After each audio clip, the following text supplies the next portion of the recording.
Allez, on reste en région. Oui. Est-ce que vous avez tout préparé pour ce soir, pour le réveillon? Non, figurez-vous, je manque un petit peu d'inspiration. Mais heureusement, comme vous, j'ai un Loïc Ballet dans ma vie.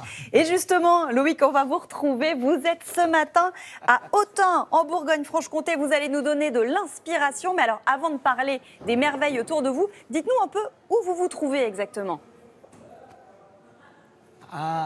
Bonjour Maya, bonjour Anissé. Bah oui, vous imaginez pas le bonheur d'un chroniqueur gastronomique de faire le 31, le dernier jour de l'année avec vous, et surtout en Bourgogne-Franche-Comté.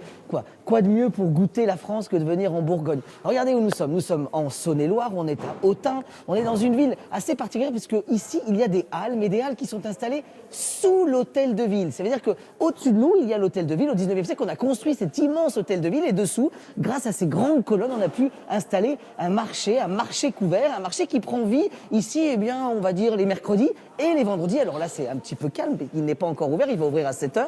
Et là, les gens sont en train de s'installer, ou plutôt les vendeurs, les marchands sont en train de s'installer. Alors, ces derniers jours, Loïc, vous nous avez parlé des poissonniers, des fromagers, des boulangers. Aujourd'hui, vous aviez envie de rendre hommage au métier de traiteur. Et vous êtes d'ailleurs, je crois, avec l'une de leurs ambassadrices.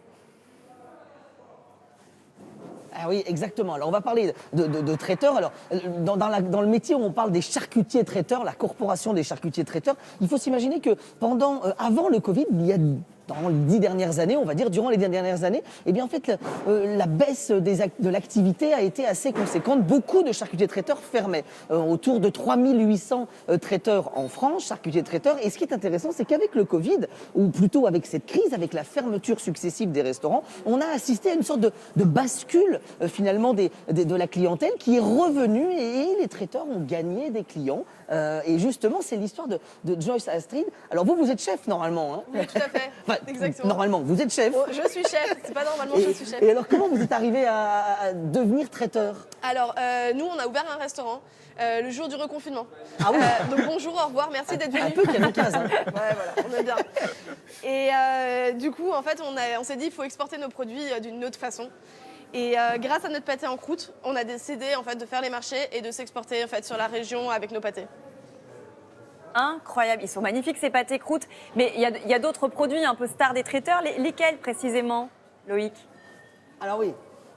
Alors justement, les produits stars des traiteurs, on y va rapidement. Regardez, on a les feuilletages. Ça, c'est les feuilletages. Alors là, on est sur des vols au vent. Forcément, c'est ce qui est très sollicité chez nos traiteurs. On a aussi tous les desserts. Et là, je vais vous les montrer à l'image en gros plan. Vous allez voir ça. Regardez, tarte au citron, riz au lait, baba au rhum, et tous ces desserts en fait sont des desserts plutôt, on va dire, de grand-mère, qui reviennent énormément au goût du jour, et qu'on assiste à une vraie demande de la clientèle. Et puis il y a les pâtés croûtes. Alors on en parle, Joyce, de ces pâtés croûtes? Alors les pâtés croûtes, vous avez d'abord notre fameux. Il est là, celui-ci on repère avec son petit marbrage, son petit détail juste là, à l'encre de sèche, magret de canard, foie gras, gelé au vin chaud.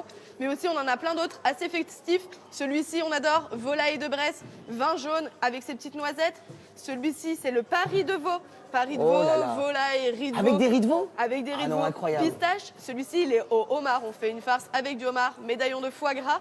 Et on est en Bourgogne, donc pourquoi on parle du pays beaunois? Celui-ci, c'est le beaunois, décerné au beaunois, avec ces petits raisins qu'on fait confire dans le mar de Bourgogne. Et la particularité, Maya, je ne sais pas si vous le voyez là, mais en fait, il y a aussi tout ce qui est la gelée, parce que pour juger un bon pâté croûte, c'est sa croûte, mais aussi sa gelée. Et la créativité ici, c'est qu'on va avoir des gelées avec de la pistache, avec de la noisette. Bref, on a vraiment énormément en fait de création et d'imagination. C'est la magie aussi c'est le grand retour du pâté croûte, on est d'accord, hein? Exactement, c'est devenu en fait non seulement un produit festif, mais un produit phare de l'apéritif, quoi.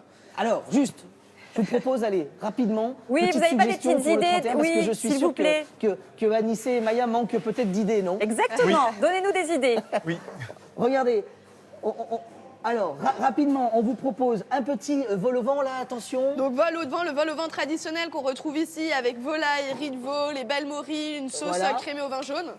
Le pâté croûte, forcément. Bien sûr, pour et l'apéro. en dessert, petit baba au rhum. Petit baba au rhum qu'on arrose généreusement avec du rhum. Voilà, un petit rhum arrangé qu'on fait nous-mêmes. Même à 7h moins 10, on Ah a oui. le droit d'arroser un petit peu. C'est du rhum au Et baba. la fraîcheur très important, le petit zeste de citron. Voilà. Bon, on vous retrouve tout à l'heure. Écoutez, là, oui. On va casser la croûte. Hein. Oui, on commencerait bien effectivement avec le rhum au baba, et puis on commencerait bien le repas du réveillon dès, il est quelle heure, 6h50, nous ça nous va, non? Oui, bah oui. Hein? Un petit peu de baba en rhum, moi je veux bien, avec le petit zeste de citron Oui, par-dessus. avec plaisir.